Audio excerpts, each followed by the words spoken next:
Elaine, do you remember the first time you heard about Space Command? Oh my God. No. No, I don't. It seems to Yes. be have been It's it's just like the, ubiquitous. it's the hell you wandered into. It's ubiquitous. He seems to have been talking about it like forever, you know. Yeah. But I actually don't remember. When did you That's first hit Jesus. me up with that? Yeah, I don't know. I just kind of, well, it's funny because with Space Command, um, it evolved over a period of time. It was basically, as I said, Star Trek was really the formative moment in my life. When Star Trek debuted, the first episode was The Man Trap. It aired when I think Star Trek debuted when I was 10 years old, and it was the thing I'd been waiting all my life for. It really brought everything together. And I think from the moment that I read the making of Star Trek when I was 13, I decided I wanted to be a showrunner. I wanted to create and run my own science fiction show.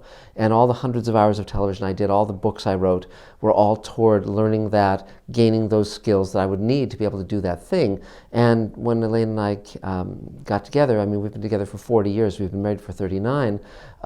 She was a terrific director. She'd already been a director off Broadway. She'd already been an actress. She was a wonderful writer. And so on some projects we would collaborate, on other projects we would work individually over the years, but clearly with Space Command it was obvious that I would need her skill set, and we both love working with actors, we love working with editors, and I love visual effects artists, I love concept designers and so forth.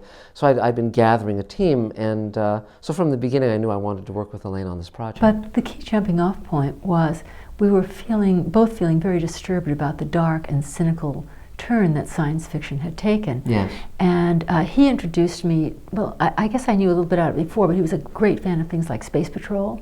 And it was where, bad things happened, but good people were good people. Well, just to jump in for a second, Yes. Space Patrol was a science fiction show that aired live in the 1950s, and I didn't grow up watching it, but in the 1980s, USA Cable had a show called Night Flight, and they ran kinescopes of that show. The kinescopes were filmed. Basically, you put a camera, a 16mm camera, on a high-resolution TV screen as the show was broadcast live, and you'd record it on film. And those were called kinescopes. And so they were airing those kinescopes of Space Command, and it was a wonderful show. It came before Star Trek, but it had a great sense of adventure. And later I met the star of the show, Ed Kemmer, who had actually been a pilot in World War II. He flew a P-51 Mustang. He'd been shot down.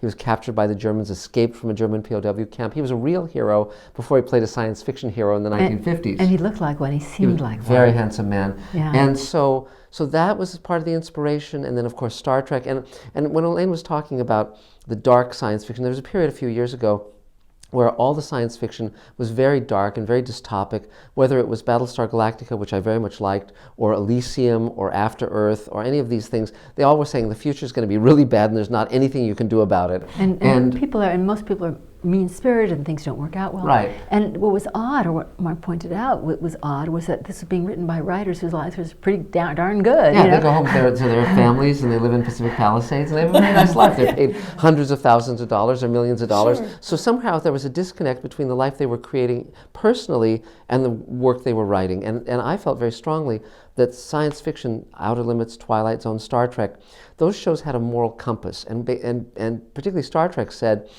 the future is going to have challenges. Star Trek was shot during the Civil Rights Movement, during the Vietnam War, and yet it said the future is going to have challenges, but we can reach across boundaries and barriers and come together to create something better. And I thought that was very important to say now. And some of it is not just about science fiction, it's the objective of storytelling. I mean, if we assume that most people have kind of a hard life, I mean, somebody in their family is mentally ill, somebody is on substances, and they're struggling, you work hard and you go and you watch a story and it says, well, things are really dark and awful and you don't have any hope and it's all going to go to hell. And you say, well, is that really a responsible stand to take, or do you want your audience to go out of there and saying, okay, it's a struggle, but people can come out on top. People are basically good at heart if you just give them a shot, and you give people a sense when they leave that theater that there's possibility. It just seems far more accurate and socially responsible, and to just put them on a downer. Well, we work in an extremely powerful medium. Television reaches millions of people around the world. If you do it right, it lasts forever. Most of the shows I've written for are still being watched, even the ones that I wrote when I was in my early 20s. And so there's a question that many writers never ask themselves, which is, as far as I can tell, which is, am I actually creating something that's making the world a better place? Am I actually sending out a message that I would want people to take to heart.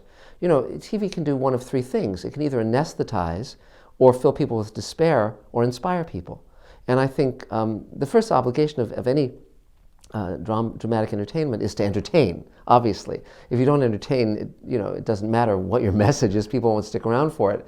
But beyond that, once you entertain people, once you bring them into your world, and they love that world and want to be part of that world, then if you can say, well, take these lessons, take what you've seen in the story, take it out into the real world, take it out into your life, you can actually have a better life, you can make a better world. I think those are very important messages to communicate. Not airy-fairy, No, like no, not sugarcoat anything, No. because people don't like to be lied to, and they know when they're being lied to, like, oh, everybody's happy, everybody's, Right. But if you, within a real context where you say, okay, things are hard, you get into a bad mood, you say the wrong thing, but you can be man enough to apologize, those are the kinds of things you like to address. Yeah, yeah.